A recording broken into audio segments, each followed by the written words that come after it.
पहले मैं आप सबसे माफ़ी मांगता हूँ, लेकिन पर मेरे लिए सौभाग्य की बात है कि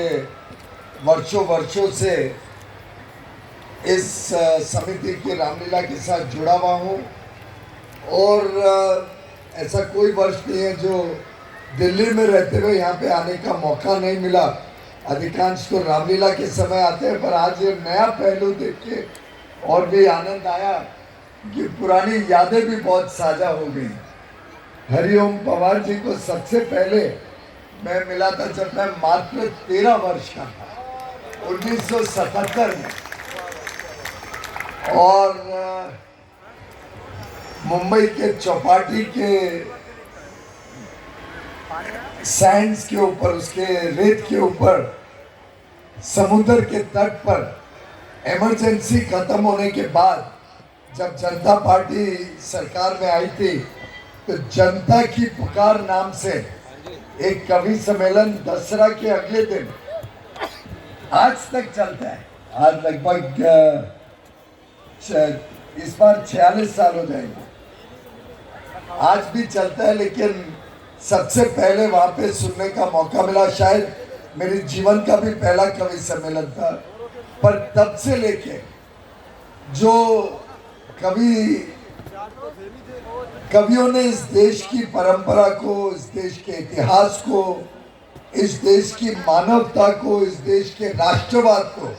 जीवित रखा है, उसके लिए इनका जितना साधुवाद किया जाए उतना कम है। वास्तव में कवि सम्मेलन में कवि से ज्यादा जरूरी श्रोता होते हैं, तो आपका भी जितना साधुवाद करें कि आपने कवियों का हौसला बुलंद रखा है। और ये जो मैसेजिंग होता है, जो संदेश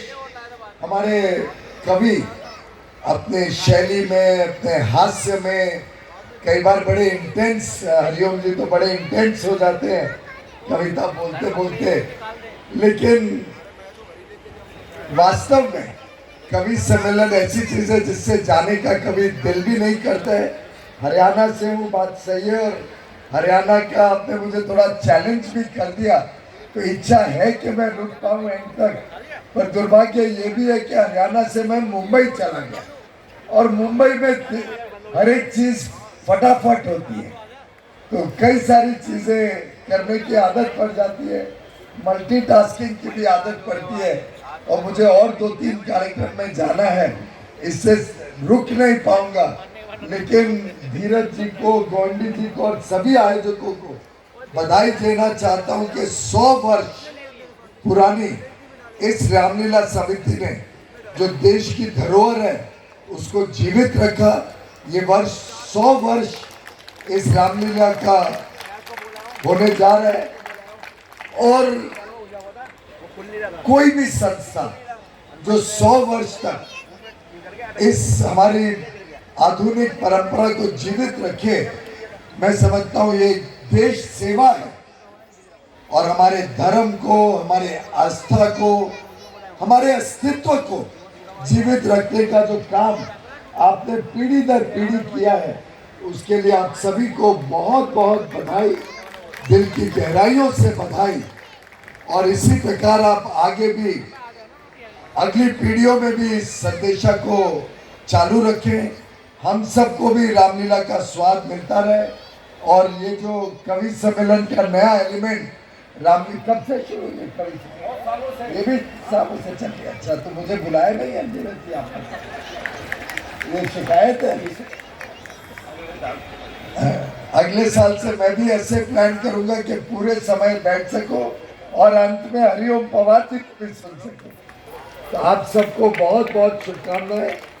आप सभी को कल दुर्गाष्टमी होने जा रही है, दुर्गाष्टमी की भी बहुत बहुत बधाई। नवरात्रि में हम सब ने आनंद लिया रामलीला का, और अब पूरे त्योहारों का सिलसिला एक के बाद एक चलता रहेगा। सिर्फ एक, जैसे हमारे कवि आपसे ताली बजाने के लिए अनुरोध करते हैं, मेरा सिर्फ एक अनुरोध आप तक पहुंचा के मैं इजाजत लूंगा। इस वर्ष और हो सके तो आने वाले वर्षों में भी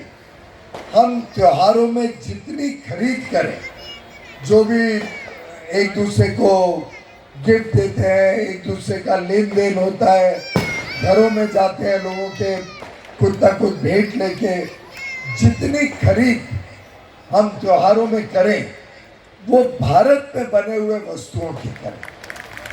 स्वदेशी चीजों को हम प्राथमिकता दें। माननीय प्रधानमंत्री कई बार कहते हैं बी वोकल फॉर लोकल, और हमारे कारीगर, हमारे हथकरघा,